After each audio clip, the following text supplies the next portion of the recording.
All right, it's almost the end of the month, and you know what that means. If you've watched the channel for a while, you know it is time to talk about 5 big things Canada got done in August 2025. We've been doing this for a few months now. I like to go through these positive things on this channel because I think the news can be like a poison pill sometimes. It is just negative all the time. It is good to dwell on the good things sometimes. So here goes.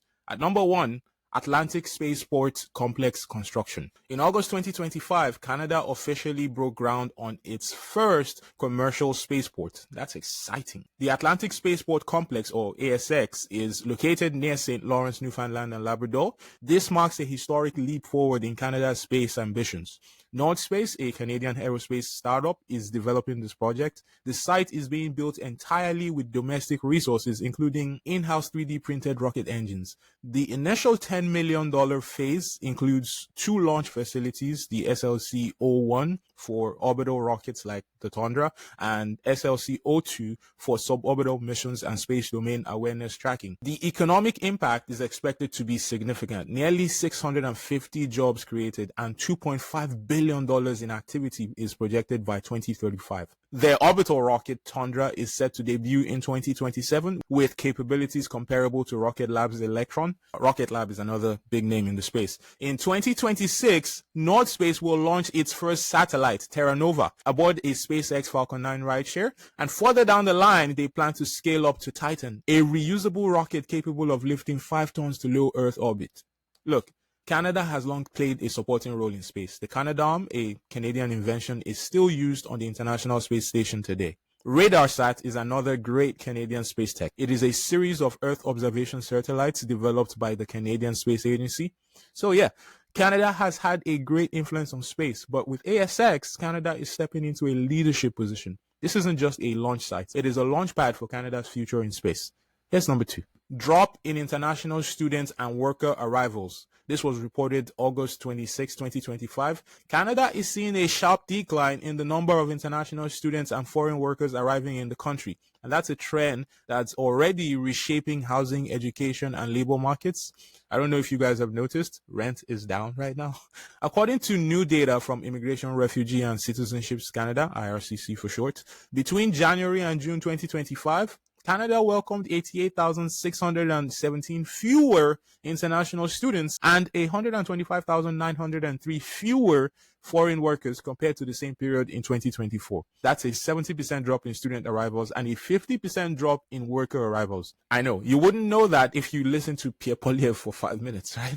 To put that in perspective, in early 2024, Canada averaged 20,839 new study permit holders per month. In 2025, that number fell to just 6,070. Similarly, new work permit arrivals dropped from 40,865 per month in 2024 to 19,872 in 2025. All this is helping cool demand for housing and stabilize rent prices, as I said before. But there's a flip side. If immigration numbers continue to decline, we may end up creating labor shortages in critical sectors like healthcare, education, and construction. These industries rely heavily on temporary foreign workers and international graduates, especially through programs like the post-graduation work permits. Canada's population growth is expected to dip by 0.2% in both 2025 and 2026.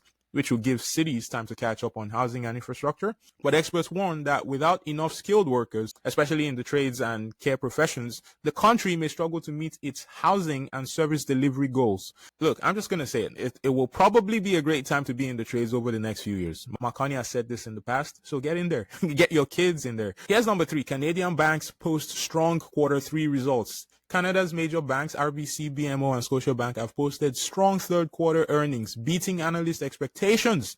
Look, as an investor in RBC, this makes me very, very happy. Also, a friendly reminder to invest in Canada. I know it is tempting to just buy American stocks all the time, but invest some money here too, okay? Just a reminder.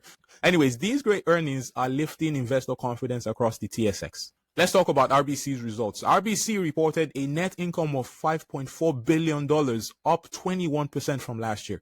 Diluted earnings per share came in at $3.75, also up 21%. The bank's return on equity hit 17.3%, and its capital ratio remains strong at 13.2%. That's all a bunch of jargon you probably don't care about.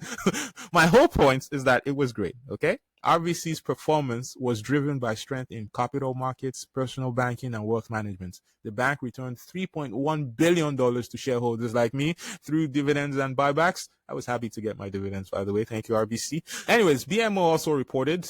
BMO posted a net income of $2.33 billion, a 25% increase year over year. Earnings per share rose to 3.14.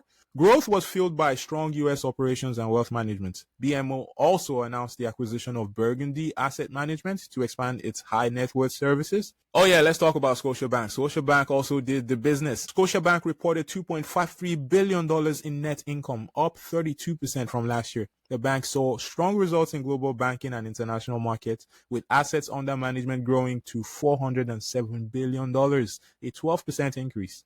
But why does all this matter? Why am I even telling you this? These results signal financial stability and resilience in Canada's banking sector. Banks with strong profits are better able to protect customer deposits and withstand economic shocks. Profitable banks have more capital to lend, which helps home buyers get mortgages, students to access education loans, and small businesses secure startup funding. It also helps to know that we're not on the verge of a financial crisis just yet, no matter what your pocket is saying right now. Here's number 4. Bank of Canada holds the line on inflation target.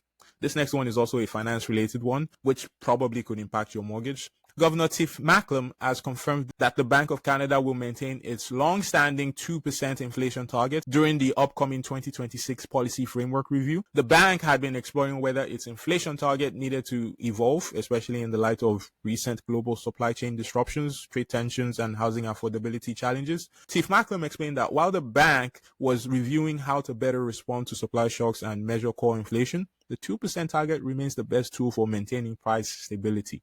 In a speech at the Bank of Mexico, Tiff Macklem said, "The 2% target has proven its worth in achieving price stability over time. We are already facing a more uncertain and unpredictable world. Now is not the time to question the target." So why does all this matter? For everyday Canadians, this decision brings predictability. I know, highly underrated. Whether you're planning a mortgage, saving for retirement, or running a business, knowing the Bank of Canada isn't shifting the goalposts helps you make confident financial decisions. Ask them in the United States how they feel about unpredictability in the Federal Reserve. Look, a stable inflation target means interest rates, loan costs, and savings returns are easier to anticipate, and that's crucial for long-term planning. Here's number 5. Canada drops tariffs on U.S. goods. Prime Minister Mark Carney announced that Canada will remove retaliatory tariffs on a wide range of U.S. goods. That announcement came on August 22nd. Consistent with Canada's commitment to CUSMA, I'm announcing today that the Canadian government will now match the United States by removing all of Canada's tariffs on U.S. goods specifically covered under CUSMA.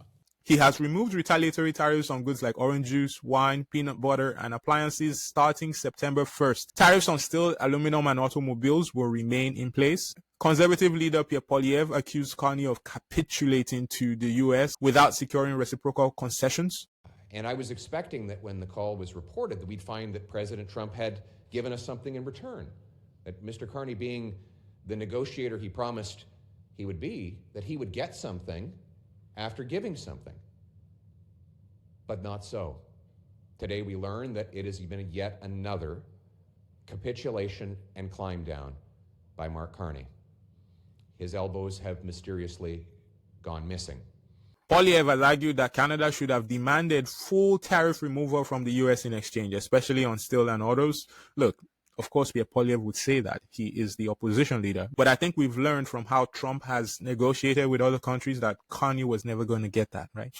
He was never going to get that. But the opposition leader would say that, right? But the real question is whether this move to remove retaliatory tariffs might be good for Canadians. Here's what I know. It might lead to lower prices for Canadians, actually. Retailers expect prices on affected goods to gradually fall, especially on perishables like Florida orange juice and imported snacks. We've been talking about grocery prices being high this year. We could see relief in the produce aisle first this fall. we could see reduced inflation pressure. With fewer tariffs inflating costs, this could help stabilize grocery bills and consumer goods prices. The added bonus is that maybe this might improve trade relations with the US. That, of course, remains to be seen. So far, there is no evidence that the US is interested in a win-win situation. This decision is another gesture of goodwill from Marconi, same as the digital services tax.